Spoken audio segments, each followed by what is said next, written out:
à partir du, non, oui, à partir du verset 10 à 12, dans Éphésiens. Hein? Au reste, fortifiez-vous dans le Seigneur et par sa force toute puissante. Revêtez-vous de toutes les armes de Dieu, afin de pouvoir tenir ferme contre les ruses du diable. Car nous n'avons pas à lutter contre la chair et le sang, mais contre les dominations, contre les autorités, contre les princes de ce monde de ténèbres, contre les esprits méchants dans les lieux célestes. Amen. Amen. Voilà. Donc, j'ai un peu étudié depuis 4 heures du matin. J'ai donc étudié mon sujet, vraiment. Et il faut qu'on arrive à comprendre ce qui se passe, n'est-ce pas, dans le monde. Qu'on arrive à saisir ce qui se passe et ce qui va se passer. Mais on a toujours l'idée que c'est les hommes qui pourraient produire les événements tragiques. Et nous allons voir que c'est bien plus important et bien plus grave que ça, car il se cache quelque chose dans les ténèbres, quelque chose de très très grave. D'abord, pour commencer, quand on lit Éphésiens, au chapitre 10 et verset 12, on constate que l'apôtre Paul parle d'un sujet quand même où l'apôtre Pierre n'en parle pas. En tout cas, il n'en parle pas comme l'apôtre Paul. Les autres apôtres, les évangélistes, les docteurs, enfin, les prophètes, comme Acabu, n'ont jamais pu expliquer ce que l'apôtre Paul a reçu. Et bien sûr, il l'a reçu par révélation, car qui peut comprendre ce qu'il est en train de nous expliquer dans Éphésiens, chapitre 6 et verset 10, au verset 11, il nous dit « Revêtez-vous de toutes les armes de Dieu ». Vous voyez? Donc déjà, c'est un peu, il semblerait que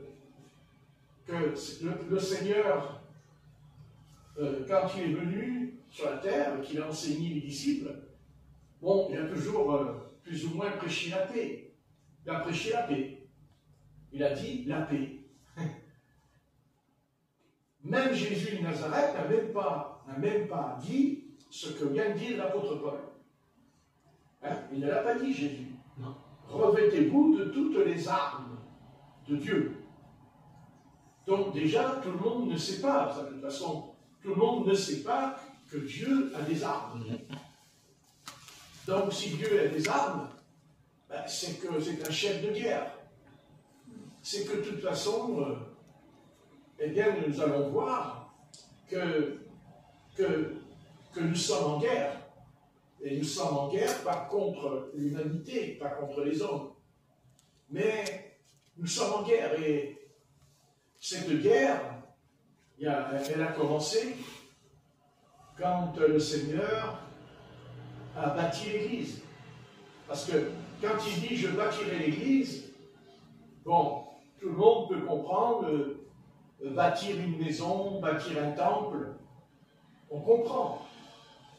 Mais quand Jésus-Christ dit « je bâtis l'Église », il dit aussi, attention, il parle de quelque chose d'important, quelque chose de très important, qui est d'ailleurs, qui est dans notre salut même à nous.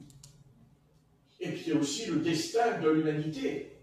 C'est qu'il dit que les portes du séjour des morts, mais en latin il dit les portes de l'enfer, les portes de l'enfer. Donc on sait que le Seigneur, avant de nous faire entrer dans son sentier, eh bien, il nous explique qu'il y a une porte. Et il nous dit même que cette porte est étroite pour entrer, enfin pour aller sur le chemin. Tu mets un coup de main? Pour aller sur le chemin. Donc il y a une porte. Et on sait qu'il y a la porte aussi pour aller dans le paradis. On n'entre pas dans le paradis parce que tu crois. Il y a une porte. Et nous pensons qu'on va rentrer dans le paradis parce que le Christ a dit sur la croix, aujourd'hui même, tu seras dans le paradis avec moi. Mais ça s'applique à une expérience dans l'histoire pour cet homme-là, à lui. Parce que s'il fallait l'appliquer en pratique à tout le monde, bah, vous savez, tout le monde va rentrer dans le paradis. Hein. Parce que tout le monde va dire, ben ouais, ben cet homme, il était dans le péché, et puis sur la croix, il demande pardon, et puis il est sauvé. Donc, à ce moment-là, on peut dire, tous les hommes, qu'à un moment donné, on peut aller dans le péché, et puis au dernier moment, on va se repentir, et puis le Seigneur va nous dire, ben, tu rentres dans le ciel. Aujourd'hui même. Ouais. Mais non, ce que le Seigneur a dit, il l'a appliqué dans une circonstance particulière à lui. Tout ce que Jésus-Christ fait dans son ministère, il ne fait pas quelque chose, Jésus ne fait pas quelque chose à la foule. Jésus agit individuellement selon chaque cas particulier. Amen. C'est pas possible. Quand il rencontre Zachée, il a un message pour lui. Vous voyez, quand il rencontre Bartimée, il a un autre message. Quand il rencontre la Samaritaine, il a un autre message. Et sur la croix, il a eu un message pour cet homme. D'abord, pourquoi il l'a sauvé? Mais parce que c'était la fin. Pour lui, c'est fini. Il allait mourir. Mais ceux qui restent sur la terre aujourd'hui, ils ne meurent pas comme lui. Ils ne connaissent pas la mort subite. Je veux dire, on a un temps pour vivre et pour se mettre en règle avec la Bible. Donc, dans Éphésiens, le Seigneur nous montre que derrière les présidents, derrière les chefs d'État, derrière tout ce qu'ils font, eh bien, ils sont profondément manipulés. Ils sont manipulés, ils sont conduits même, et nous allons voir que c'est très sérieux, et que c'est très important, parce que ce qui va se passer bientôt est en rapport avec ce que l'apôtre Paul dit, de prendre toutes les armes de Dieu. Mais pourquoi? Pourquoi l'apôtre Paul veut qu'on prenne les armes du Seigneur? Pourquoi il veut qu'on puisse prendre les armes? Mais il dit aussi, prenez le bouclier. Prenez un bouclier. Il va falloir vous protéger. Et c'est là que le bas blesse. C'est qu'il y a beaucoup de croyants qui, voilà, ils disent qu'ils se sont convertis, ils disent qu'ils ont pris le baptême et tout, ils ont des dons. Mais non, c'est pas comme ça que ça se passe. Pas comme ça que ça se passe. Il faut enlever de sa tête, il faut enlever de son âme, il faut absolument être délivré de cette histoire que tout, le radeau, il va naviguer sur l'eau tranquille. Non. Quand on se convertit, quand on vient à Christ, d'abord on devient un enfant de Dieu, ensuite on devient un fils de Dieu, et après on va rentrer dans un conflit dont Dieu lui-même est en conflit avec justement un personnage qui s'appelle Satan, Lucifer. Et bien sûr que Satan, ça ne le dérange pas. Vous savez, il a dit au Seigneur, si tu es le Fils de Dieu, vas-y, change ces pierres en pain. C'est quand même étonnant que Satan dit au Seigneur, si tu es le Fils de Dieu, donc il reconnaît en lui, il ne nie pas le royaume, il ne nie pas le gouvernement du Seigneur, il ne le nie pas, au contraire. Au contraire.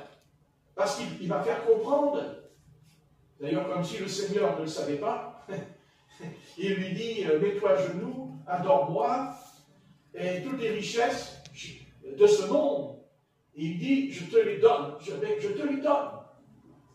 Il dit, je te donne toutes les richesses. ennemi. Bon, ce qu'il a dit, ce n'est pas anodin. Il ne faut pas prendre cela comme de la philosophie. Ce n'est pas de la philosophie. Quand Jésus dit au Christ, toutes les richesses, tous les trésors m'appartiennent et je lui donne. Donc, il est temps de se réveiller, de prendre conscience que ce que Satan dit au Christ, eh bien, s'applique dans notre âge, s'applique dans notre époque, s'applique tous les jours. Et nous allons voir que derrière toutes ces organisations, comme l'OTAN, l'ONU, la communauté européenne, toutes ces choses, nous pensons que c'est les hommes qui ont créé ces organisations. Mais pas du tout, pas du tout, pas du tout. Nous allons voir que Satan est un être, parce que Satan sait que pour l'instant, bien que, parce que Satan convoite le monde que Dieu a créé. Il le convoite. Et bien sûr, Dieu lui a accordé, il l'a accordé pour un temps, d'en être le prince, et il en est le prince, c'est certain. Donc il s'est dit, ben voilà, je ne me suis pas encore emparé du trône de l'agneau, c'est-à-dire je ne me suis pas emparé du trône du Seigneur, mais qu'est-ce que j'en ai envie? D'ailleurs, s'il n'avait pas envie, pourquoi il continue à livrer autant de combats et de résistance? Et d'ailleurs, sa résistance, elle est tellement visible que des siècles et des siècles après, il continue à s'en prendre à Israël, à s'en prendre au peuple juif. Pourquoi? On a vu ce qui s'est passé cette semaine, où ils ont mis, vous avez vu un peu ce qui s'est passé, de la peinture sur l'étoile de David, ils ont peint tout en vert, tout, partout. Vous voyez? Mais pourquoi des siècles? Comment ça se fait que cette génération qui n'a pas connu l'Ancien Testament, ils n'ont même pas lu l'Ancien Testament peut-être, mais pourquoi il y a cet esprit en eux? Qu'est-ce qui fait qu'en eux, il y a cet esprit? Ça, ils pourraient le faire à d'autres peuples, ils pourraient le faire à d'autres nations.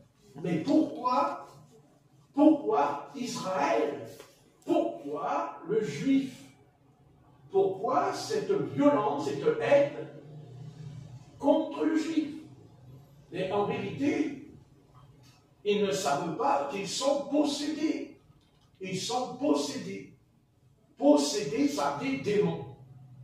Et ça remonte justement à ce que dit l'apôtre Paul, et nous allons voir ce que dit l'apôtre Paul. Donc l'apôtre Paul parle de guerre surnaturelle, il parle d'une guerre spirituelle, et cette guerre,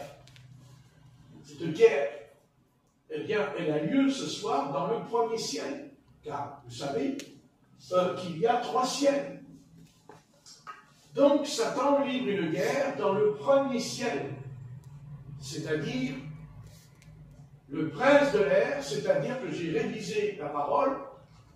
En fait, nous allons voir que les démons, les esprits, parce qu'il n'y a pas un esprit mauvais, il y a les esprits mauvais, les au pluriel. Eh bien, ils se trouvent dans les cieux. Et là, les cieux, ce n'est plus le premier ciel. Les cieux, c'est carrément là où nous nous trouvons. C'est là où nous allons quand on prie.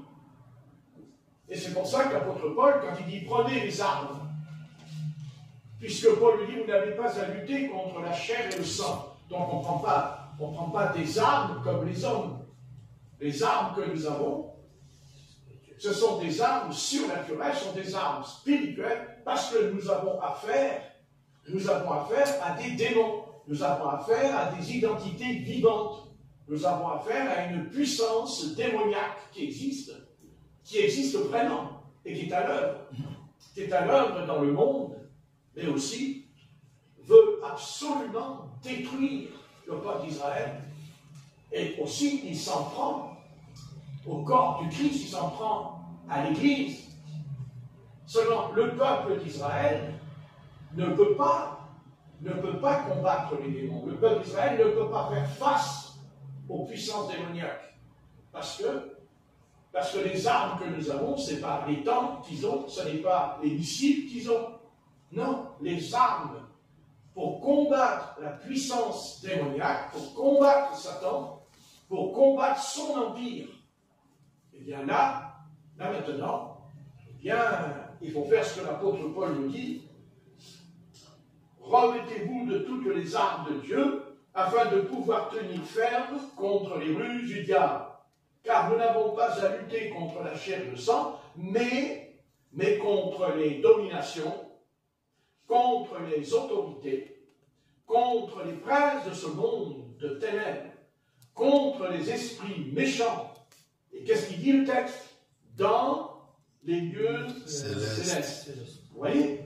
C'est pourquoi prenez toutes les armes de Dieu afin de pouvoir résister dans le mauvais jour et tenir ferme après avoir tout surmonté. Puis après, on verra. Mais ce qui m'intéresse,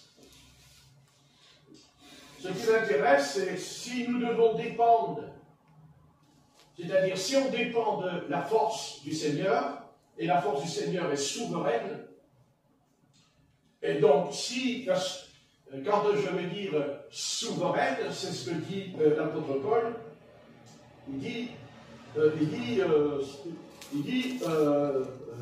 mais contre les dominations, contre les autorités, contre les princes de ce monde de ténèbres. Donc nous allons voir, je vais essayer de vous expliquer, si nous devons dépendre de sa force souveraine, revêtir toutes les armes de l'Esprit Saint et prier, regardez ça, c'est pas prier de temps en temps, c'est de prier en tout temps, dit l'apôtre Paul. C'est ce que nous ne faisons pas. C'est ce que nous ne faisons pas, n'est-ce pas? Non. Prier en tout temps, ça on ne le fait pas. Et pourtant, l'apôtre Paul nous dit, attention, il faut prier en tout temps. Mais il ne faut pas prier pour prier, il faut prier, mais on a des armes quand on prie. Dieu nous a donné des armes pour prier. Quand on combat, parce qu'il y a, tu mets que main, il faut le temps de la prière pour la supplication, il y a le temps de la prière pour le pécheur qui est perdu, il y a le temps de la prière pour être rempli du fruit de l'esprit, mais là où on fait défaut, et ça c'est le grand malheur de cette Église, c'est le plus grand malheur de cette Église au XXe siècle et au XXIe siècle, c'est que l'Église ne combat pas les démons. L'Église ne rentre pas en conflit avec les puissances des ténèbres. D'abord, elle n'entre pas, parce que l'apôtre Paul nous dit, nous n'avons pas à lutter contre la chair et le sang. Mais c'est évident qu'on ne peut pas combattre les mauvais esprits si on est charnel. On ne peut pas combattre Satan. Satan, c'est un esprit. Satan, c'est le chef des démons, c'est le chef des puissances des ténèbres, mais aussi des autorités. Car nous verrons, c'est très important, parce qu'il parle des autorités, il parle des principautés. Nous allons voir ça. Si nous devons dépendre de sa force souveraine, revêtir toutes les armes de l'Esprit Saint et prier en tout temps. Cela signifie manifestement que l'apôtre Paul ne parle pas d'une simple, d'une simple prière. Non. Il faut bien comprendre que quand on combat le diable, on ne le combat pas. Ce n'est pas simplement parce qu'on a chanté un cantique. On peut chanter des cantiques, mais on ne combat pas l'ennemi parce qu'on chante des cantiques. Pas du tout. C'est pas comme ça que ça se passe. Avec quelques chants et courtes prières suffiraient pour mener une vie spirituelle.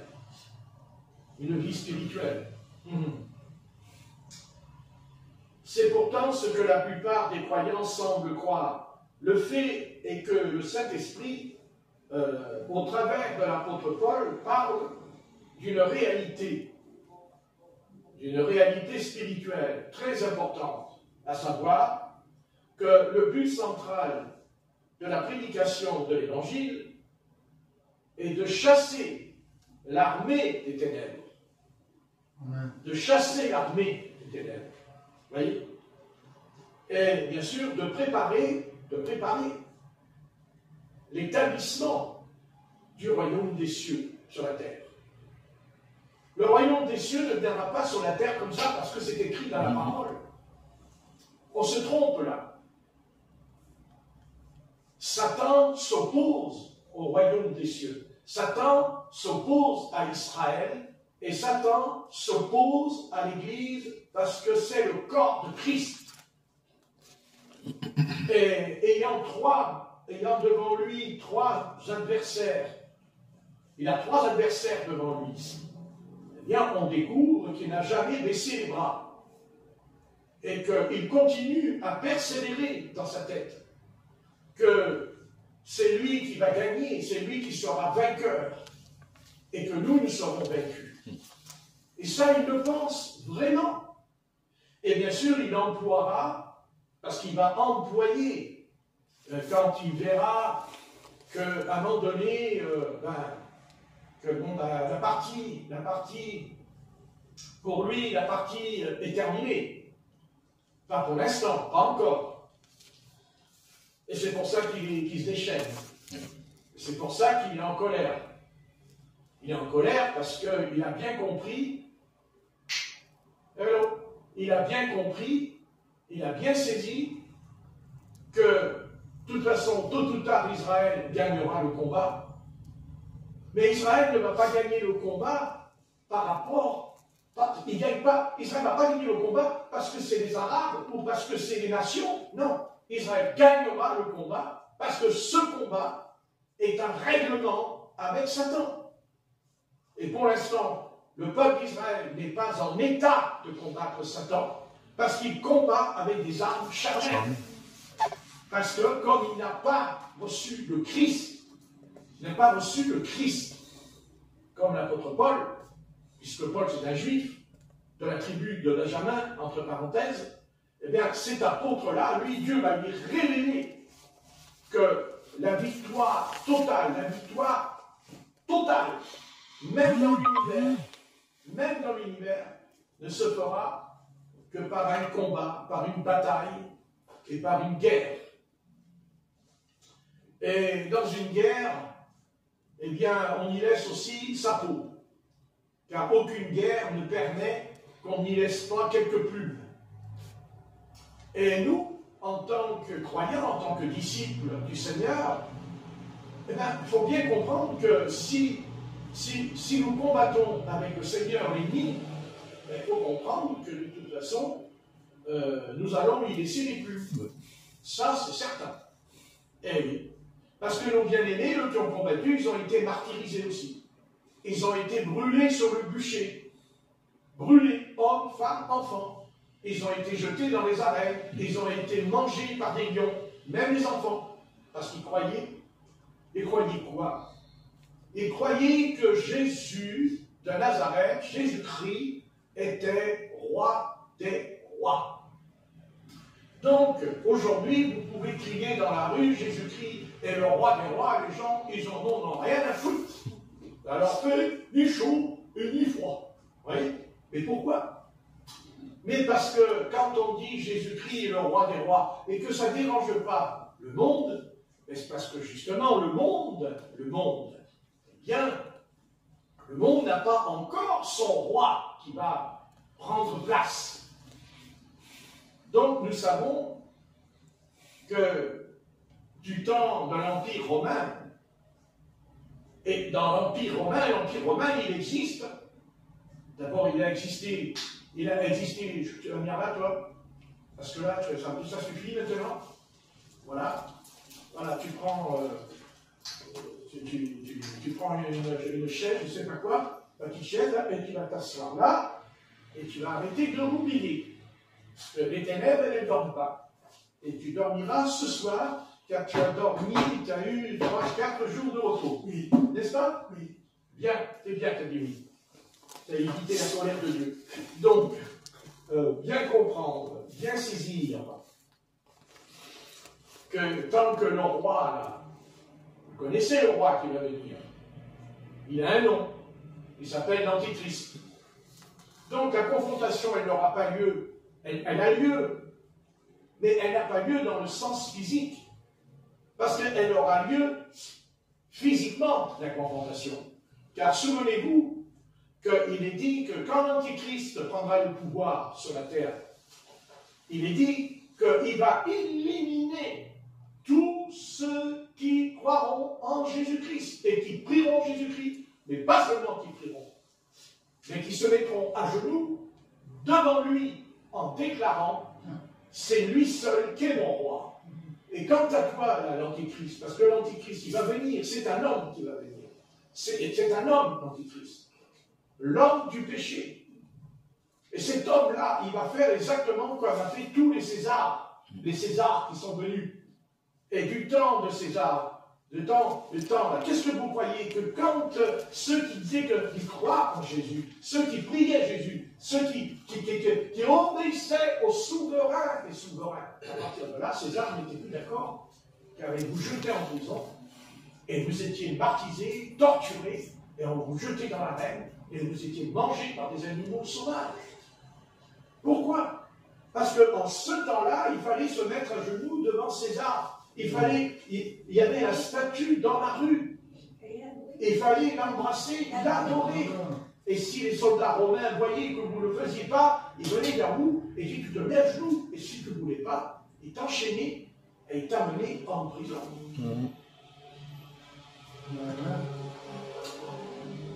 Oui. Il disait que César, c'était un Oui. Et à l'époque, c'était terrible de dire Jésus est mon roi. Parce que les premiers chrétiens, et on dit Jésus est notre roi. Donc aujourd'hui, on va dire Jésus est mon roi. Mais bon, moi Jésus est mon roi. Les gens, ils vous regardent et disent ah oui, j'ai vu Jésus le film. Ah oui. Vous voyez, non, mais vous voyez ce que je veux dire, quoi. Vous voyez? Alors oui, le diable, vous savez, il dit ouais, non, mais le Jésus là, que vous avez vu avec le film, c'est moi qui l'ai inspiré le film. C'est moi qui fais ce film. Parce que finalement, j'ai réussi mon coup. J'ai fait de Jésus une superstar. Parlons-en. Comme si que Jésus était une superstar. On va m'expliquer à moi que Jésus... D'ailleurs, comment... Vous voyez, il y a une couche d'aveuglement sur ceux qui font le film. Il y a une couche d'aveuglement sur ceux qui le regardent.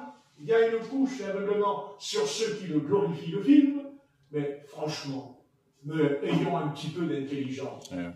Même dans le film, on te montre Jésus-Christ avec une couronne d'épines. On te montre qu'il est fouetté. On le voit. Physiquement, ils font les gestes contre lui. Il devrait se poser la question. Je poserai une question. Mais c'est ça le roi des rois? Ah ouais? Et bien même dans le film, on vous montre que Satan n'aime pas le Seigneur Jésus, même dans le film. Ça devrait nous éclairer. Ouais. Ça devrait nous ouvrir l'esprit. Ben oui. Ah ben oui, mais dans le film, on vous montre Jésus qui est crucifié. On vous montre Jésus qui est interrogé par Pilate.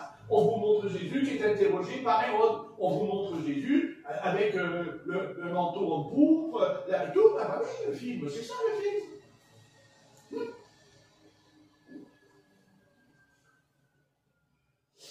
C'est étonnant, toujours étonnant, que même l'image n'a pas réussi à convaincre le monde de ce qu'on lui a fait. Ben non. Non. Le monde a dit oh, c'est une star.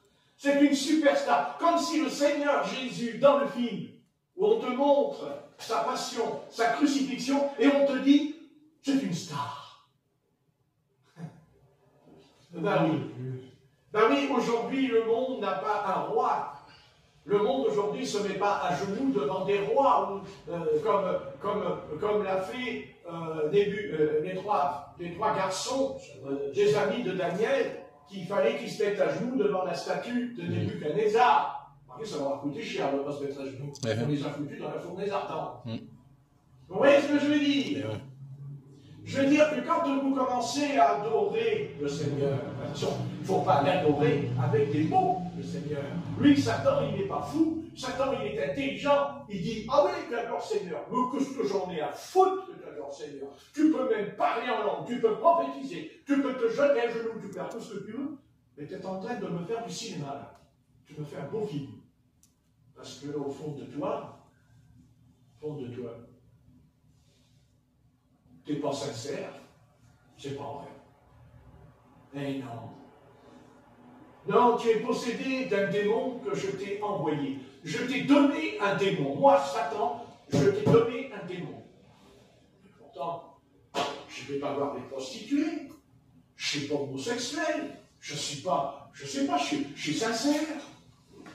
Et même le dimanche matin, je vais à la messe. Et je fais ma communion. Et je me fais baptiser quand je suis tout petit bébé. Qu'est-ce qu'on peut me reprocher vis-à-vis du roi des rois? Oui, seulement voilà. C'est que l'homme est un idolâtre pour lui-même. Parce que l'homme, il s'adore lui-même. Même quand il parle. Quand il parle, moi, il n'y a que moi et personne d'autre. Mais non, mais ici, il n'y a personne. Il n'y a personne dans cette pièce qui a dit « mais moi ». Pas ici. Elle ne sait pas. Si ça existait dans une autre vie, parce que je suis incarné, je suis l'incarnation, je suis revenu sur la terre. Il paraît que j'étais une fourmi, j'étais un éléphant. Maintenant, je suis un homme. Mais on se demande si l'homme n'est pas... Non, parce qu'au moins, la fourmi, elle n'est pas idiote. La fourmi, elle est intelligente. Ouais. La fourmi,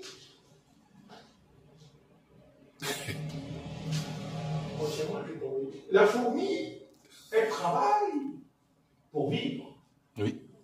Aujourd'hui, il n'y a pas des fourmis, il y a des parasites. Nous sommes remplis de parasites. On n'a même pas besoin, c'est-à-dire que sans travailler, elle a de la nourriture. Elle a tout sans travailler. Mais les fourmis, c'est pas la cigale et la fourmi. Ayant dormi tout l'été, se trouve à fort dépourvu quand la bise a plus venue. Tiens, voilà. Eh bien, je dis au président de la République, ben voilà. Eh bien, la bise, elle est venue. Je ne te parle pas de la bise que tu fais à tes bises. Je te parle de la bise, le souffle de la destruction. Cette nuit, j'ai prié. J'ai dit, Seigneur, mais comment ça se fait qu'il ne trouve pas la solution pour pouvoir sortir la société dans le pétrin où elle est? Et j'entends un verset biblique dans la tête, un verset biblique, celui qui ne travaille pas ne mange pas. Réfléchis. Celui qui ne travaille pas ne mange pas. Mais Dieu lui-même a travaillé. Et oui. Pour sortir de cette crise, il faut envoyer tout le monde travailler. Parce que si on ne travaille pas, il n'y a pas de production. Il n'y a pas d'argent. C'est par le travail qu'on relève la société. C'est par le travail qu'on peut acheter un frigo. C'est par le travail qu'on peut acheter une voiture. C'est par le travail qu'on peut acheter aussi une robe à son épouse. C'est par le travail. Oui, c'est la santé. Donc nous avons une partie de notre société qui travaille. Mais cette partie de la société qui travaille, elle ne travaille pas. C'est-à-dire qu'elle produit, mais on ne lui donne pas en retour ce qu'elle a produit. On lui prend son produit pour nourrir les parasites, pour nourrir ceux qui font rien. Donc, à un moment donné, quand il y a une partie de la France qui ne fout rien, une partie de la France qui est paresseuse, feignante, envieuse, cette partie-là, eh bien, au lieu de remplir les caisses de l'État, elle les vide. Donc, au bout de 100 ans, de 50 ans, eh bien, oui, il n'y a plus rien, parce qu'il y a un déséquilibre sur la balance. Il y a ceux qui travaillent et qui payent les impôts, qui payent les charges. Pourquoi faire? Ces charges seraient censées améliorer leur quotidien. Les charges, les impôts sont censés nous améliorer. Pourquoi faire? C'est-à-dire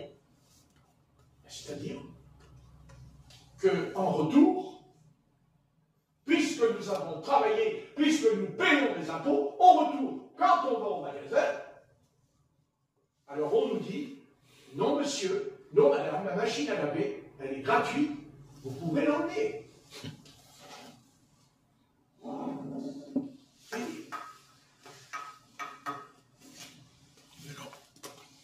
Et si on n'est pas d'accord, alors à partir de là, on va dire à tous ceux qui ne veulent pas travailler, je ne parle pas de ceux qui ne peuvent pas travailler, je parle de ceux qui ne veulent pas, ceux qui ne veulent pas, ils ne veulent pas. Que ça soit bien clair. Parce que j'ai affaire à eux tous les jours, quand je nettoie les cages d'escalier.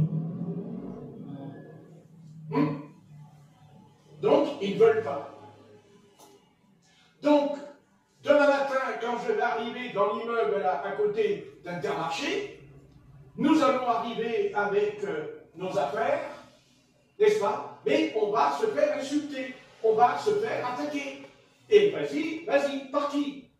Par des jeunes de 20 ans qui sont 10 fois plus grands que moi. J'exagère, je sais, mais c'est pas grave. Alain, il est grand aussi. Donc, je dis par là qu'à un moment donné, il y a ici, au 5 avenue, 2 hommes qui ont 70 ans, et nous avons des jeunes de 20 ans qui ne foutent rien de la journée. Et qu'on les revoit tous les matins au même endroit, en train de mentir. Donc, non.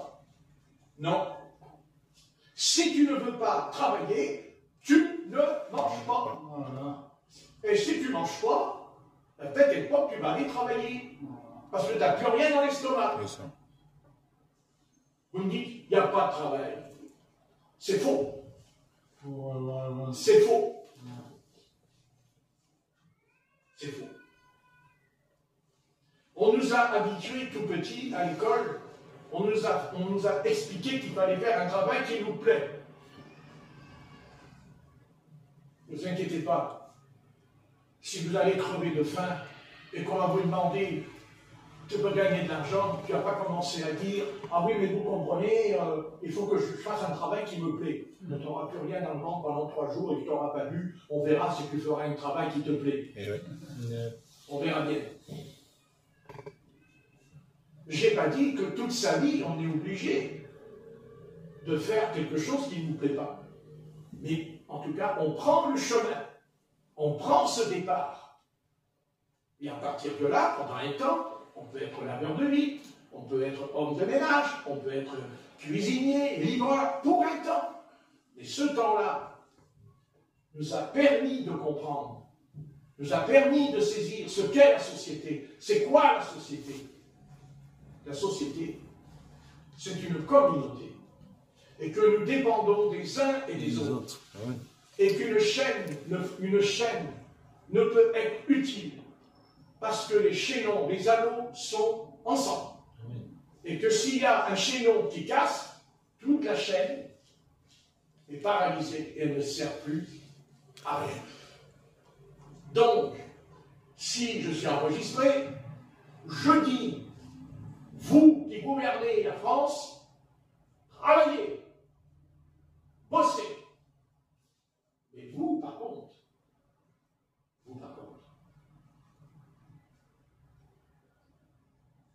n'essayez pas de nous enrichir sur le dos des pauvres, parce que c'est ce que vous faites.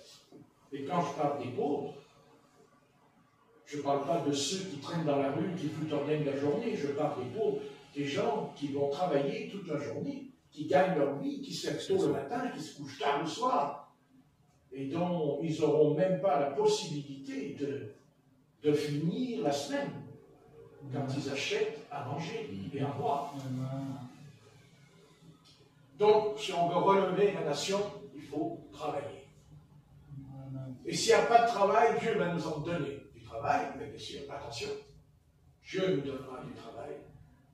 Parce que quand on se repent de son péché, quand on passe par la repentance, quand on demande pardon au Seigneur, qu'on a péché, qu'on a transgressé le Seigneur, qu'on aime le Seigneur, ne vous inquiétez pas. Le Seigneur vous donnera toujours du travail. Amen.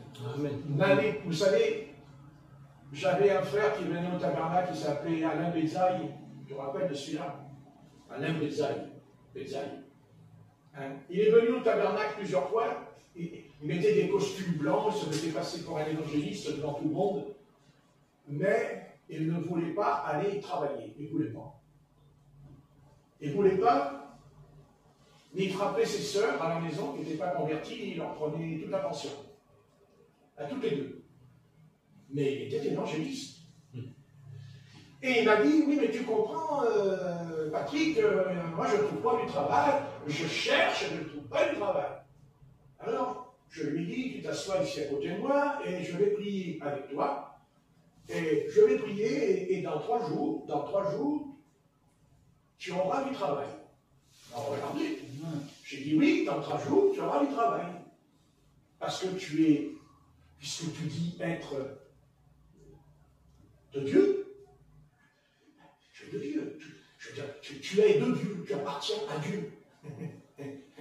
Je veux dire, si tu appartiens à Dieu, et que Dieu a travaillé 6 jours, parce que Dieu lui a travaillé 6 jours, Dieu n'a pas dit c'est la Pentecôte, il n'a pas dit c'est l'Ascension, il n'a pas dit c'est Noël, il n'a pas dit non, Dieu il a travaillé 6 jours. Ah ouais, Dieu a travaillé 6 jours. Eh ouais. Il n'a pas chômé. Alors. Ah ben non. Et on le remercie pour les fruits qu'il a. Amen. Amen. Parce que c'est lui qui a créé les fruits, c'est pas Tout ça. Amen. Tout à fait. C'est lui qui a créé. Car s'il n'avait pas créé, il n'y aurait pas de fruits en bas. Sur la terre. Il faut être censé un peu. Donc, alors, 3 jours plus tard, il m'appelle et il me dit, ça, par exemple, j'ai reçu un coup de téléphone et on m'a téléphoné si je voulais être garde de sécurité. Et ils l'ont pris. 3 jours. 3 jours. Pas plus. Pas moins. J'ai dit que Dieu peut te donner du travail. Mais faut-il le vouloir? Ah oui, c'est ça. Amen. Je veux simplement continuer mon sujet, mais je voulais expliquer cette chose. Si on veut s'en sortir, s'ils veulent s'en sortir, il va falloir mettre ça en place. Travailler. Il va falloir bosser. Oui. Tout le monde. Sans exception.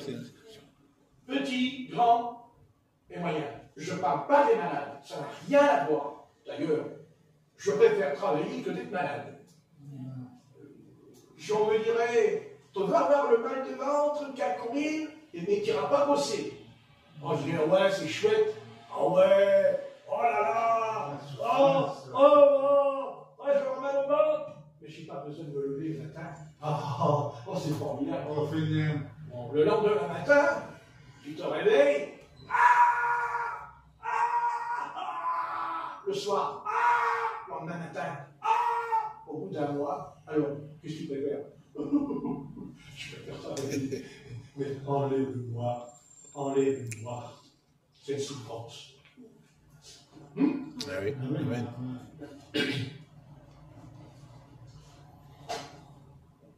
Mais finalement, tous ces gens qui ne veulent pas travailler, ils se plaignent. Parce que c'est eux les premiers qui se plaignent. Oui. Si. Moi en bas, quand je travaille là, ils me disent c'est la faute du gouvernement. C'est pas de leur faute. C'est la faute de l'État. Ah ouais. C'est sûr. Ouais. Mais vous savez, le fils prodigue, quand il était à la maison avec son père, c'était son père, c'était sa maison, il avait son héritage. Mais son père, il lui a dit, mais d'accord, tu as ton héritage, mais qu'est-ce que nous dit la parole? Que son frère, quand il est revenu d'où? Des champs. Des champs. En train de travailler dans les champs. Oui. Non? Oui. Amen. Voilà. Donc, lui, le fils prodigue, il a dit, j'en ai marre de travailler pour mon père, puis je veux m'amuser, je veux rigoler, je veux profiter de la vie. Profiter de la vie, c'est gentil, mais il faut de l'argent. Bon. Et comme son père lui a donné son héritage, pendant les temps, il n'a manqué de rien. Il dormait à l'hôtel, et puis il se faisait des petits câlins, avec son argent. Parce qu'il a cru que les prostituées, ils allaient lui dire, oh, que t'es jolie, oh, t'as une belle tête, hein. Quand on voit ta tête, oh là là, on dirait Alain Delon. Ouais, quand on a vu Alain Delon, après, on se dit, la tête, elle n'est pas très, très Alain Delon. Parce que tu vois, mon ami, il y a une chose que tu ne comprends pas. C'est que la réalité va te rattraper. Tout le temps. Et la réalité, elle nous rattrape. Pas quand on est jeune. Quand on va devenir âgé. C'est là que la réalité nous attrape. Parce que c'est quand on devient âgé qu'on tombe malade. C'est quand on va prendre de l'âge qu'on commence à avoir des rhumatismes et à avoir tout le bazar à supporter sur son dos. N'est-ce pas? Oui. Oui. Mais quand on est jeune, on ne pense pas à tout ça. Seulement, vous voyez, je crois que si demain, si ce pays se remet au travail, se remet au boulot, eh bien, il se relèvera. Parce que c'est le travail qui permet à avoir du blé, à avoir... C'est le travail qui fait qu'il y aura le blé, il y aura tout, les fruits, il y aura tout. Ben oui. Parce que s'il n'y a pas de blé, il n'y a pas de pain. Et s'il n'y a pas de pain, il n'y a pas de boulanger. Et s'il n'y a pas de boulanger, il n'y a personne pour l'acheter. Et à partir de là, l'argent n'existe plus. D'ailleurs, pourquoi croyez-vous qu'ils veulent nous enlever? Pourquoi ils veulent nous enlever l'espèce? Pourquoi ils veulent nous enlever la monnaie? Pourquoi? Mais justement, c'est pour mieux nous tenir. Parce que, qu'est-ce que vous croyez? Que quand il n'y aura plus l'espèce, eh bien les gens, ils iront encore moins travailler. Parce que, quand on va travailler et qu'on nous donne de l'argent, ce n'est pas l'argent seulement qui fait les choses, c'est la valeur. C'est la valeur, c'est ce qui représente. Ça représente votre existence, cet argent. Que ce soit de l'or, de l'argent, qu'importe, ça a de la valeur. Et quand ils vont mettre l'argent numérique à fond, il n'y aura plus de valeur, parce qu'il n'y aura plus rien. Ça ne sera qu'un numéro sur l'ordinateur. C'est tout. Et on ne fera plus rien. Et je vous garantis qu'à partir de là, parce que c'est ça qui va se passer. Et ça, c'est ce que l'Antichrist qui veut.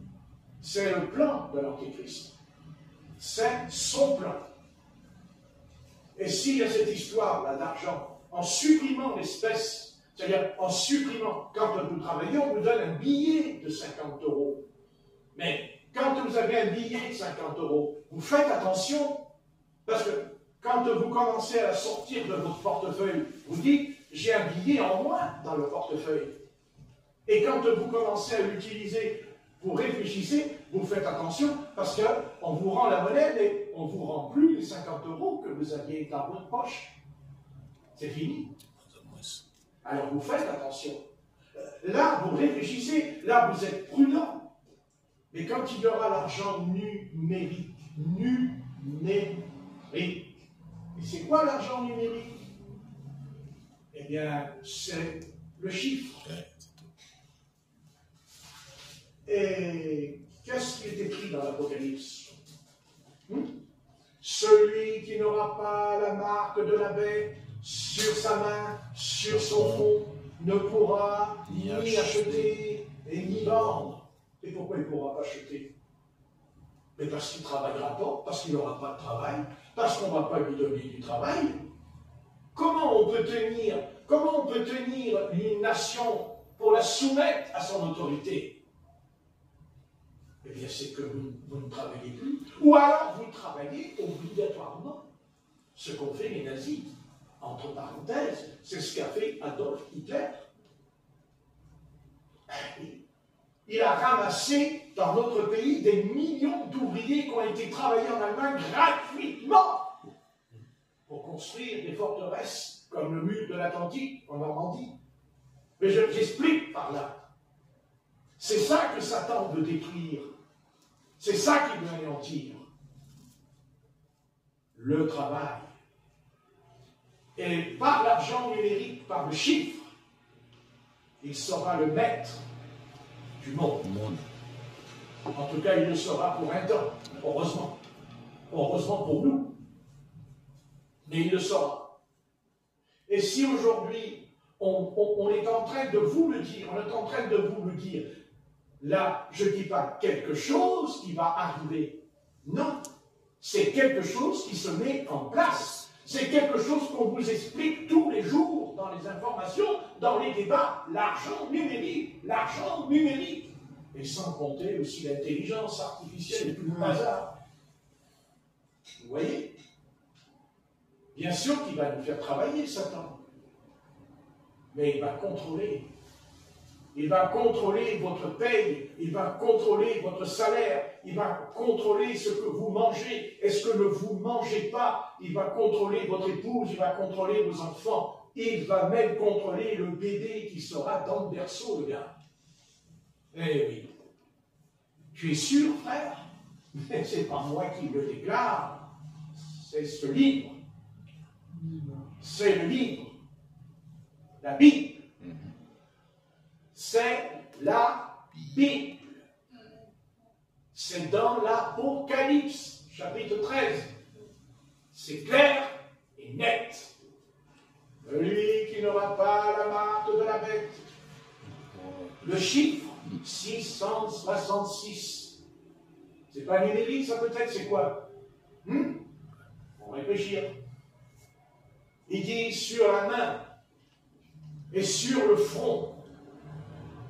Là et là. Après, je ne sais pas si c'est une puce, j'en sais rien, je ne veux pas rentrer là-dedans, ça ne m'intéresse pas. Là, ce qui m'intéresse, c'est celui qui se tient derrière ça. C'est-à-dire le diable, le serpent ancien. Vous voyez, tout se met en place. Maintenant, j'annonce autre chose. Autre chose qui va vous avez intérêt à bien réfléchir dans votre tête avant de partir de cette cabane. N'oubliez pas que tous ceux qui n'auront pas la marque de la bête ne pourront ni acheter, ni vendre, ni manger, ni boire, ni s'habiller, ni se loger. À seule condition, si tu adores la bête et son image, et que tu prendras la marque, que tu accepteras la marque, signe sur toi, alors tu manqueras de rien. Mais si tu refuses, car on ne refuse pas les chiffres, on refuse, attention, celui qui est derrière, celui qui en est l'instigateur, celui qui veut se faire passer pour le Seigneur, celui qui veut se faire passer pour le roi des rois, imposera par la dictature, sans faire couler le sang, sans donner un coup de fouet, sans vous donner un coup de bâton sur la figure. Il le fera plier, hommes, femmes, enfants. Et cet homme-là, il y a longtemps qu'il existe, parce que ça fait 20 siècles qu'il existe. Oui. C'est le pape. Le pape. Le chef de l'Église catholique romaine, et le chef de l'Église. Jésus l'a dit lui-même. Les portes de l'enfer ne prévaudront point contre elle. Là, il ne parle pas de l'Église catholique romaine, il parle de son épouse, de son assemblée à lui. Mais Satan est en train de mettre en place quelque chose d'unique en son genre. Quelque chose qui va faire trembler toutes les nations, tous les peuples. Car personne ne pourra s'opposer à cette personne-là. Personne. Pendant un temps, il sera maître. Et après, quand il verra qu'on n'en a rien à foutre du chiffre 666, quand il verra qu'on s'en foutra de son chiffre et qu'on continuera à adorer Jésus-Christ, à servir Jésus-Christ comme on fait maintenant, et là, alors il prendra le fouet. Car il est écrit aussi, suite à cette marque, il dit, il tuera et il fera mourir tous les saints dans l'Apocalypse. C'est écrit. Il les fera mourir. Ça ressemble énormément à César. Ça ressemble beaucoup à l'Inquisition. Non. Avec les protestants, à une certaine époque. Ça ressemble beaucoup, encore pour rafraîchir la mémoire du peuple français, à la Saint-Barthélemy. Si encore vous ne savez pas ce que c'est que la Saint-Barthélemy, je vous invite à regarder sur Internet ce qui s'est passé. Au temps du roi Henri IV. Qu'est-ce que vous croyez croire? Vous croyez que Satan, il vous fiche la paix? Vous croyez que vous n'êtes pas dans le collimateur des forces uniques des ténèbres dont l'apôtre Paul a parlé? Les autorités, les puissances et tout? Hein? Regardez. Je peux aller même plus loin.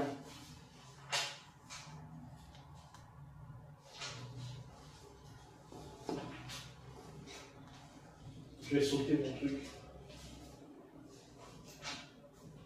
Voilà. Donc, dans Éphésiens, nous avons lu. Voilà à quoi ressemble le royaume de l'Antichrist qui va venir. Je vais vous expliquer, moi, ce que c'est que le royaume des ténèbres. Parce que c'est quand même l'apôtre Paul qui m'a... C'est pas moi tout seul avec le Seigneur. Non, c'est l'apôtre Paul, le serviteur du Seigneur. Mais il m'aide en lisant le verset. Quand on lit Éphésiens, chapitre 6 et verset 12, il dit principauté, 2, pouvoir, 3, dominateur, Paul, des ténèbres. C'est ça qui est écrit, hein. Vous n'avez qu'à le lire. Principauté, pouvoir, dominateur des ténèbres d'ici-bas. Et dit, ces esprits du mal sont dans les lieux célestes. Maintenant, il y a un autre passage que l'apôtre Paul aussi a parlé à ce sujet. C'est dans Colossiens, au chapitre 1 et verset 16. Si vous pouvez bien le lire. Colossiens, chapitre 1, verset 16. Et vous allez voir que ce n'est pas terminé. Et vous voyez, derrière l'Antéchrist qui va venir, où il est là, il y a principauté, pouvoir, dominateur des ténèbres. Oui, et dans Colossiens, qu'est-ce qui est écrit? 1, verset 16. Car en lui ont été créées toutes les choses qui sont dans les cieux et sur la terre, les visibles et les invisibles, trône, dignité, domination, autorité. Oui, continue. Tout a été créé par lui et pour lui. Très bien. Qu'est-ce qu'il est dit? Trône. Trône. C'est souvent un trône. Un trône. C'est quelqu'un qui s'assoit dessus. D'accord. Dignité. Dignité ou souveraineté, selon les versions. 3. Principauté. Pouvoir. On peut le relire. Relisons-le. Colossiens. Colossiens.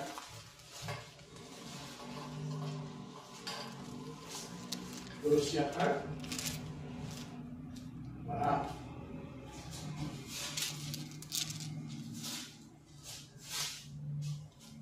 Hein? Je vous dois le montrer. Bien. Colossiens. Je vais arriver là. Colossiens 1. Voilà. Verset 16.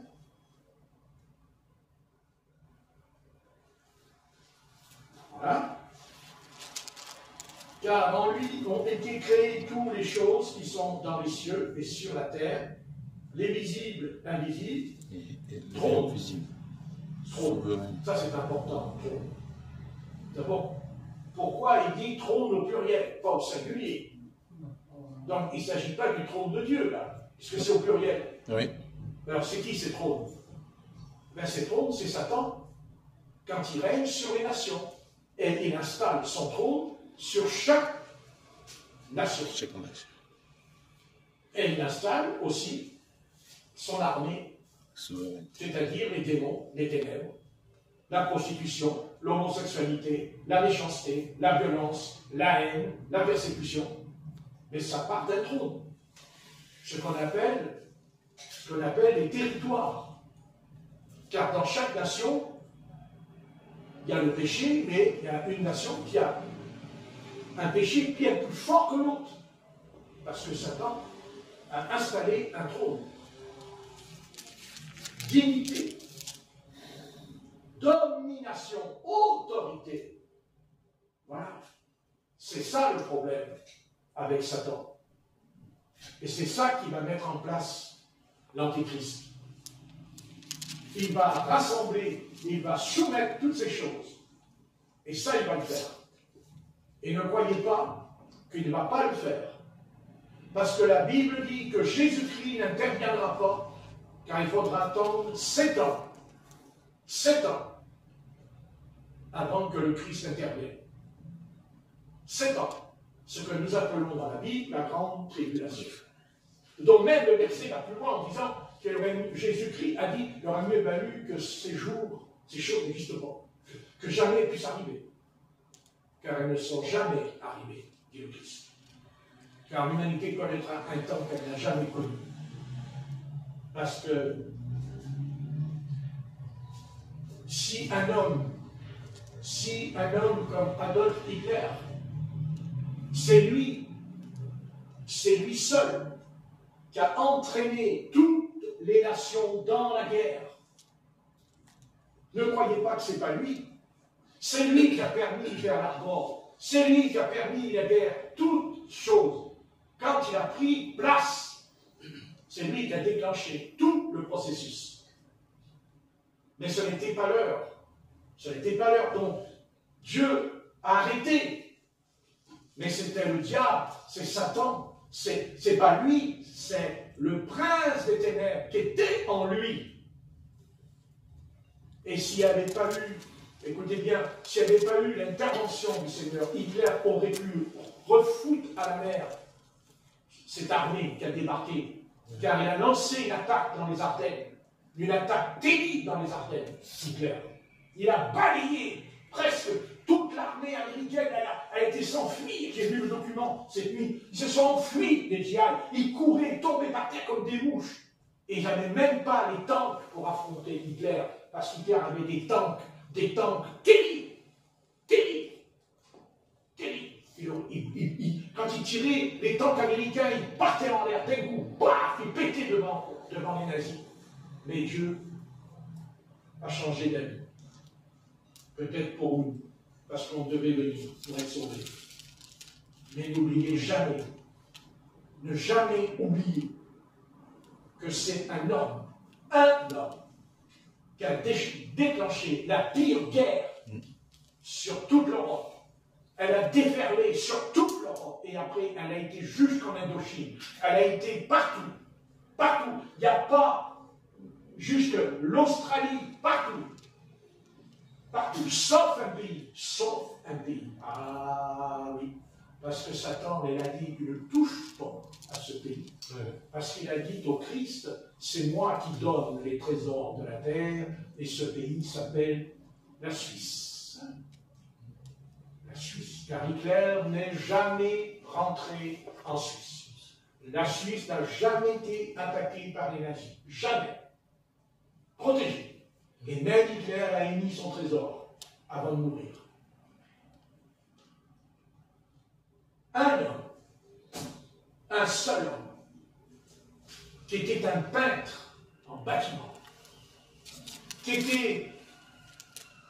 était un caporal dans l'armée en 1914-18, un rien du tout, un nul dans les tranchées. Il a été gazé, il a été aveugle pendant plusieurs mois. Aveugle pendant plusieurs mois. Il a failli mourir dans les tranchées. Mais il n'est pas mort. Et après, il a été en prison. Il est sorti de la prison. Il a eu tout seul. Il a balayé l'Europe. Il a même attaqué la Russie. Et il a bien failli gagner. Parce que vous ne voyez pas qu'il n'a pas failli gagner. C'est pas vrai. Il a failli gagner. Mais c'est le Très-Haut qui a gagné. Et comment il a gagné? Avec le climat. Le froid. Le froid. Comme Napoléon Bonaparte aussi. Vous voyez, un seul homme. 60 millions de morts. 60 millions de morts. Et aussi sa haine contre Israël. La haine contre le peuple juif est énorme. Énorme. Là, dedans. Eh oui. Vous voyez? Mais celui qui va venir, alors celui-là, alors lui, j'espère, maître, que tu m'accorderas la grâce. Soit je m'en vais avant, soit tu m'enlèves, comme tu as promis dans la Bible. Mais ne jamais avoir affaire à ce monsieur qui va venir. Amen. Ne croyez pas que c'est... Ne pensez pas que c'est qu'un homme que vous allez voir. Non. Non, c'est Satan. C'est Satan, en personne, sur la terre, qui va descendre. Terminez la rigolade. Terminé les chrétiens tièdes ou froids. Il va falloir se réveiller, les gars. Parce qu'on n'a pas l'air. Parce que Jacques Assé, on sait le faire, Jacques Assé. Mais avons-nous bien lu ce livre? Avons-nous bien lu la Bible? Avons-nous mesuré ce qui est écrit? Alors, bien sûr,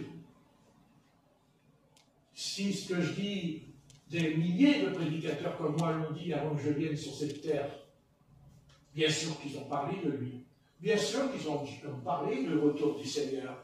On n'est pas les premiers.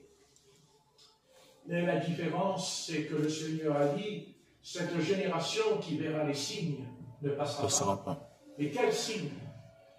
Tremblement de terre, tsunami, ouragan, tout ce que vous voyez, guerre, bruit de guerre, tout ça nous le voyons. Ce bruit de guerre, ça fait plus de 2 ans et demi qu'on l'entend. Parce qu'avant, on entendait des bruits de guerre. Mais au bout de 3 mois, on n'en parlait plus. Mais pas cette fois. Et vous voyez ce qui se prépare. Vous avez le Proche-Orient, la guerre, il y aura la guerre au Proche-Orient, ça va éclater.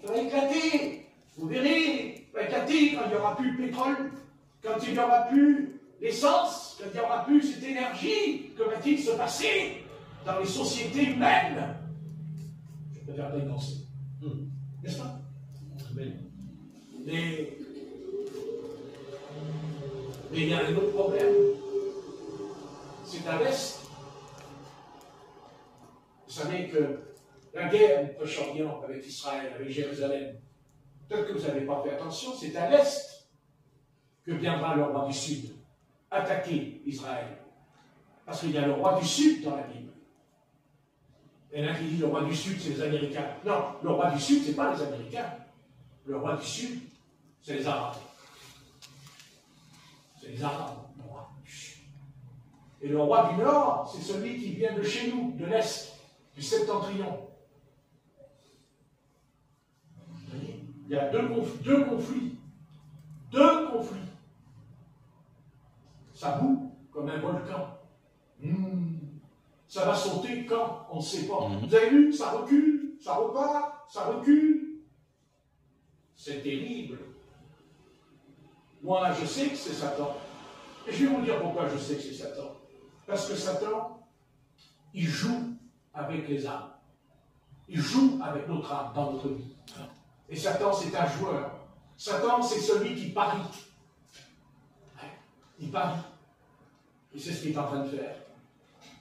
Il est en train de jouer en disant un coup oui, un coup non, un coup oui, un coup non. Et ne croyez pas, ça perturbe tout le monde.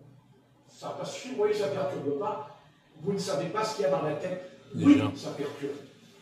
Et comment je le sais que ça perturbe? Rien qu'en regardant hier soir ce qui s'est passé à Paris. Ce qui s'est passé à Paris. Ouais. Il y a eu un moment de joie, un moment d'équilibre, il n'y a pas de mal. Moi, je n'ai rien contre le sport, dans la mesure où c'est pour faire le bien. C'est censé être ça, d'ailleurs. Mais c'est le contraire qui s'est passé. Mais ce qui s'est passé, c'est pas parce que Paris a gagné, ou parce que... Non, ce qui s'est passé, c'est ce qu'il y a dans les gens que vous avez vu. Et ce que vous avez vu dans les gens, surtout dans les jeunes, il y avait beaucoup de jeunes dans la rue. Ils étaient dans un état complètement déphasé dans la rue. Se jeter sur l'autoroute avec les voitures qui circulaient sur l'autoroute, les voitures... Il a fallu que les policiers arrivent et tout. Il a fallu tirer pour qu'ils sortent de l'autoroute. Ils auraient pu se faire écraser. Ils étaient des milliers. Il y a la vidéo sur YouTube. Je ne l'invente pas. Mais c'est quoi ça? C'est quoi? C'est par rapport parce qu'ils ont gagné? Mais au contraire, si on a gagné, on aurait dû être paisible. Si on a gagné, on aurait dû être content. Oui. On aurait dû, je ne sais pas, copain, copine, on se prend par les bras, ouais, super, c'est beau. Voilà, ok. C'est pas ce qui s'est passé. Mais c'est pourquoi il y a ça. Mais c'est pas parce qu'ils ont... Mais non, au contraire, c'est gagné. Ils n'ont pas dû avoir ça parce qu'ils ont gagné. Mais c'est quoi? Eh bien, c'est parce que tout ce que vous avez vu, là, tout ce que vous pouvez regarder, ce qui s'est passé à Paris, c'est parce que c'est potentiel, c'est en eux. Parce qu'en vérité, ils ont peur de ce qui va nous arriver. Tout simplement, ils ont peur. Et cette peur, ils n'arrivent pas à la canaliser. Ouais. Alors il l'exprime. Vous voyez, c'est qu'à un moment donné, le psychisme, il n'en peut plus. Parce qu'on ne peut pas comprendre. Nous, on est mûrs. Nous, on est mûrs, on est convertis. On a la paix du Seigneur. On n'oublie pas la paix de Christ comme nous. Et vous ne pouvez pas comprendre que quand ils entendent, comme l'Allemagne qui va livrer les missiles pour tirer sur Moscou, et vous croyez que, parce que, non mais attendez, vous croyez qu'on va se réjouir parce qu'on va livrer des missiles pour tirer sur Moscou, et nous pensons que Moscou, il va regarder les missiles, elle va dire, oh regarde mon fils, oh elle est jolie la fusée, elle est belle la fusée. Mais non, mais qu'est-ce que vous croyez qui va arriver si jamais ils font ça? Mais c'est la guerre nucléaire. C'est une guerre nucléaire, mes amis, il faut se réveiller le tête. Parce que je crains qu'on ait vachement dormi. Hein. Et puis vous savez, Satan a endormi l'Église. Mais il nous a endormis aussi sur le plan social. Il nous a endormis de telle manière qu'on entend tous les jours guerre, guerre. les missiles, les avions, les mitraillettes. Remarquez.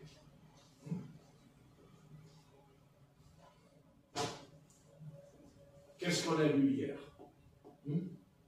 On a vu ce qui n'est pas arrivé depuis le Covid.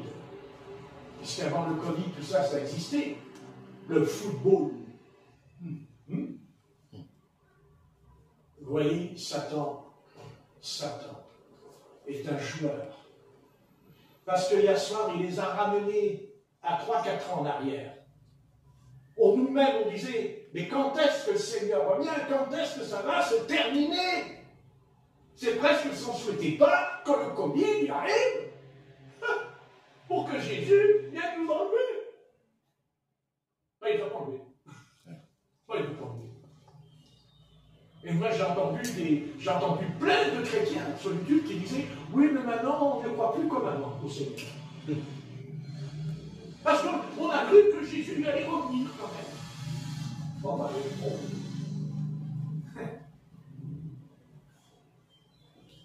il n'est pas revenu.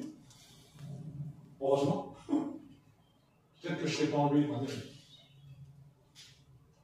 Parce que pour être enlevé, il faut être prêt pour partir en voyage. Oui. Oui.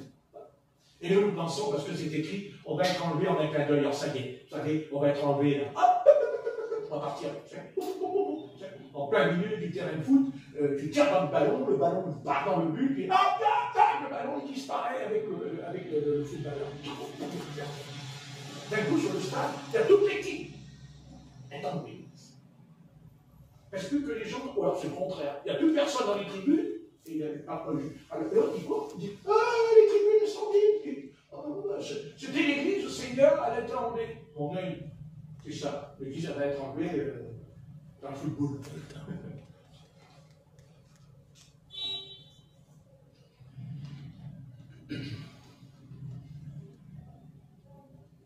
Vous savez ce qui me guette?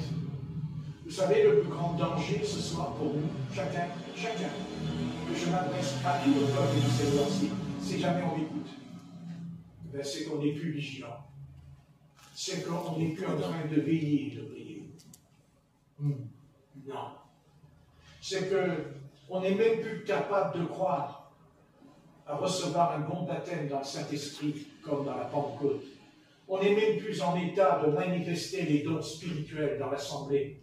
On n'a même plus cette chose qu'ils avaient, la flamme du premier amour, dans ce que le Christ a dit à l'église d'Éphèse.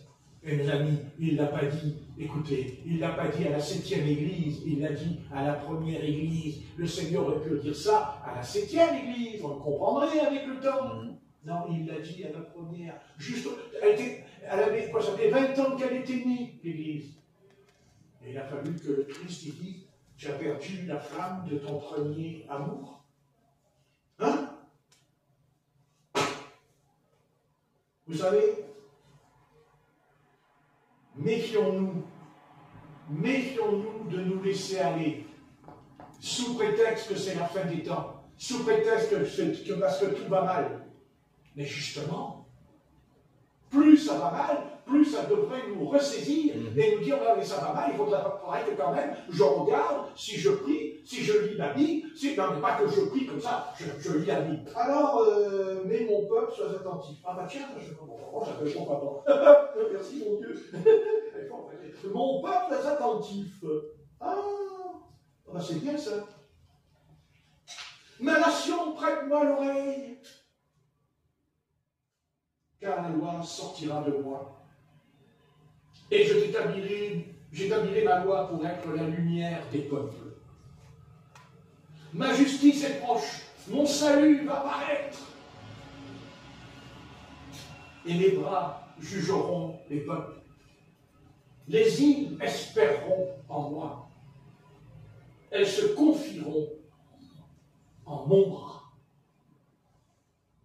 Levez les yeux vers le ciel, regardez en bas sur la terre, car les cieux s'évanouiront comme une fumée. La terre tombera en lambeaux comme un vêtement, et ses habitants périront comme des mouches.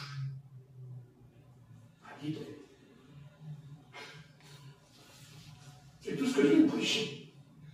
Tout ce que je viens de dire, c'est dans les passages que j'ai ouverts sans que l'esprit. Vous avez vu? Vous avez vu, j'ai ouvert. C'est pas obligé que ce soit l'esprit qui l'ait ouvert. En tout cas, c'est mon zèle. Ah, c'est peut-être le zèle. Car il dit, soyez zélés. Soyez zélés. Amen. Non. Amen. Mon salut durera éternellement et ma justice n'aura point de fin. Voilà. Bon, ça c'est bien ça. Écoutez-moi, vous qui connaissez la justice, c'est pour vous ça. Peuple qui a ma loi dans ton cœur, ne craignez pas l'opprobre des hommes et ne tremblez pas devant leur ouvrage, car la teigne les dévorera comme un vêtement et la guerse les rongera comme de la laine. Et ma justice durera éternellement, et mon salut s'étendra d'âge en âge. Amen. Amen. Ben voilà. Ah ben le verset, il a tout dit là. Non? Amen. Le verset, il a tout confirmé, le passage que j'ai. Non mais attendez, il n'y a pas plus clair que la Bible là, ce soir, par rapport à tout ce que je dis. Vous savez ce que Satan est en train de faire? Il est en train de braquer nos yeux où il est faux pas. Il braque nos yeux sur tout ce qu'il est en train de faire, tout ce qu'il est en train de dire au travers des informations. Il est en train de paralyser même la foi en nous. C'est vrai. Ouais. Après tout, qu'est-ce qui fait la différence? Quelle est la différence entre cette Église qui est la nôtre, d'où on en forme les membres et le corps? Quelle est la différence? Quel est le verbe que je pourrais employer ce soir? Est-ce que tu es bouillant ou est-ce que tu es tiède?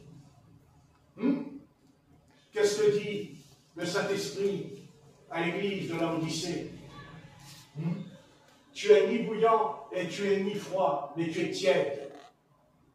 Parce que si encore tu étais bouillant, ce serait formidable. Et si tu étais froid, ce serait aussi formidable. Pourquoi? Parce que tu t'apercevrais que tu as froid et que tu as chaud. Voilà.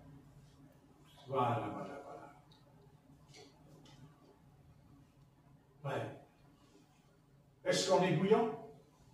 C'est quoi bouillir? Être bouillant? C'est de lire la parole intellectuellement? Non. Non. Tiens, ça c'est la parole que j'ai lue là. J'ai ouvert là. D'un coup, je tombe sur les versets qui correspondent à tout ce que je dis. On va faire mieux là. La conclusion de ce que je dis. C'est clair? Et j'ai ouvert comme ça, d'un coup. Mais pourquoi? Parce que je suis dedans. Je suis pas dans le livre. Je suis dans ma nature, dans mon caractère.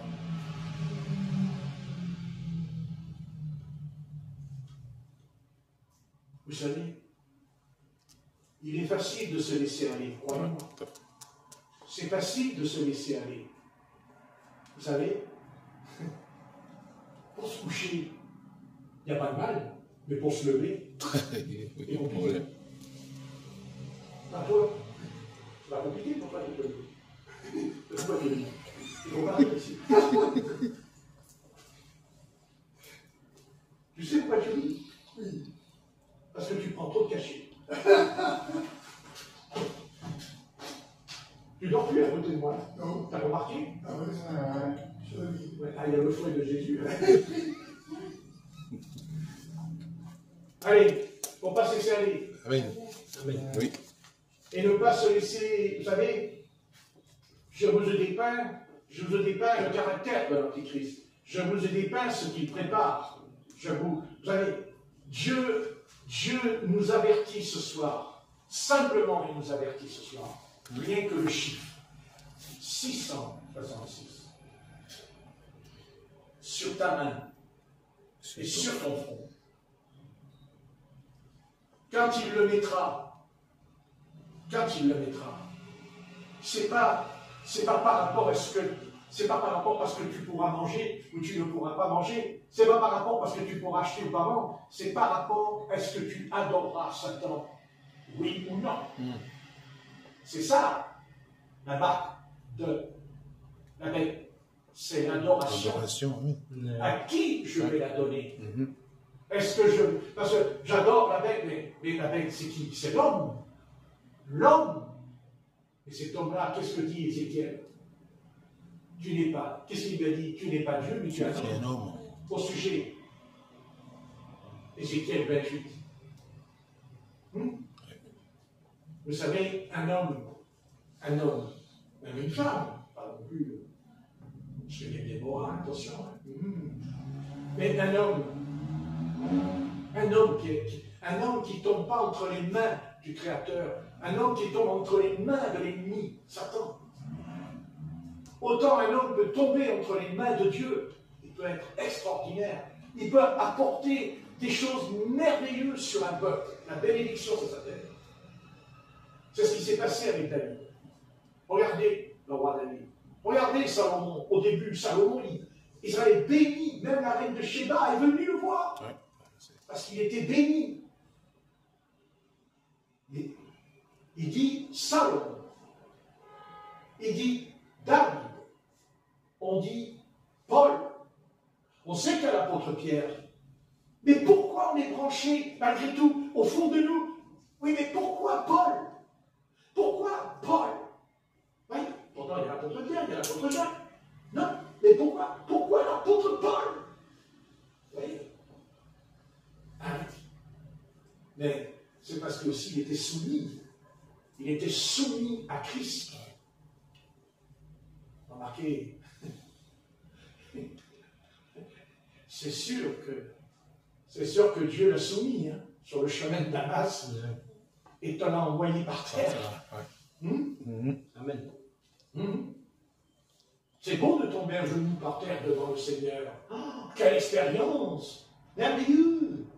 Oh, ça fait penser. Oh, si je pouvais voir le Seigneur, vous verriez combien je serais spirituel. Oh, si je voyais Jésus en vision, je ne serais plus le même homme. Oh non, je ne suis plus le même. Alors là, je serais très spirituel. Ouais. Le problème, c'est que plus on est près du Seigneur et plus on est près du serpent. Entre parenthèses. Faire attention. Oui. Et oui. Et oui. Il est là. Non. J'ai pas besoin de voir le Seigneur. J'ai ce livre, la Bible. Et je la lis, mais je crois ce qui est écrit dedans. Je crois. Non. Je crois. C'est-à-dire, j'ai la foi dans ce qui est écrit ici. Et surtout, j'avertis tous ceux qui, surtout en ce moment, j'avertis beaucoup de jeunes chrétiens et chrétiennes qui sont là. Ils recherchent des visions, ils recherchent des manifestations surnaturelles en ce moment avec Dieu. Mais non.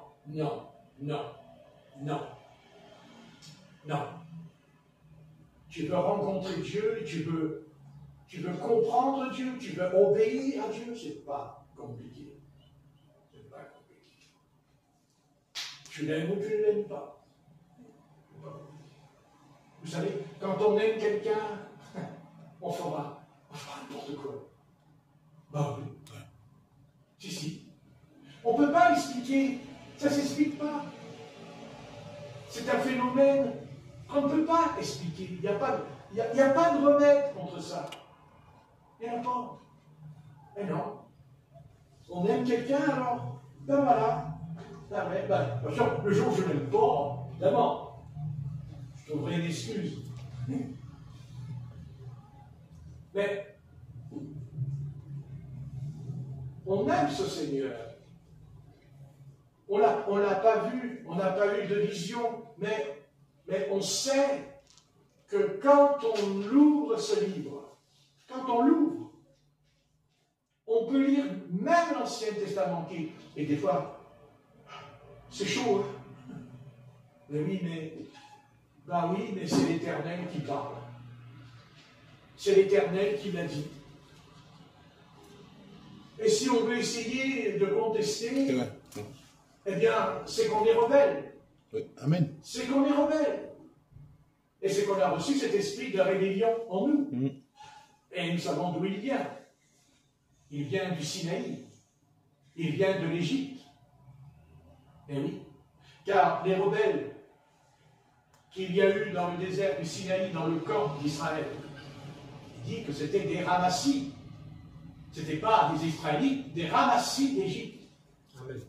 Ce sont des Égyptiens qui ont quitté et qui sont partis avec Israël. Parce qu'ils n'étaient peut-être pas contents de Pharaon, comme nous, comme ceux qui quittent la France aujourd'hui, parce qu'ils ne sont pas contents d'Emmanuel Macron.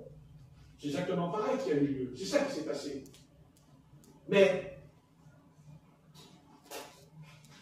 qu'importe ce qui est écrit, qu'importe ce qui est écrit. Écoutez, la meilleure prière qu'il faut faire, je vous le dis, je vais vous dire tout de suite, la meilleure prière que vous pouvez faire, c'est une des prières, c'est celle qu'il faut faire tous les jours.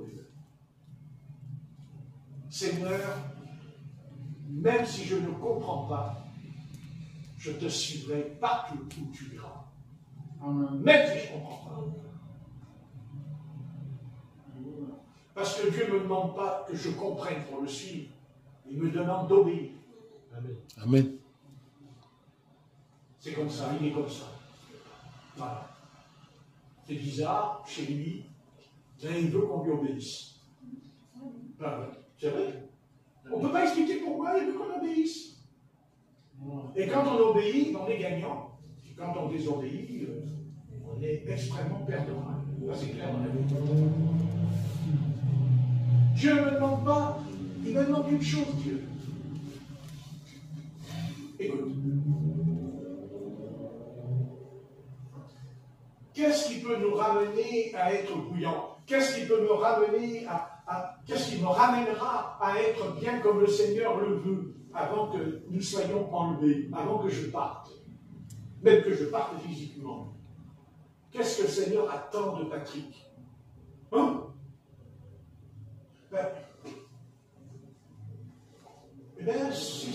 C'est cette petite flamme que j'ai eue dans ma chambre.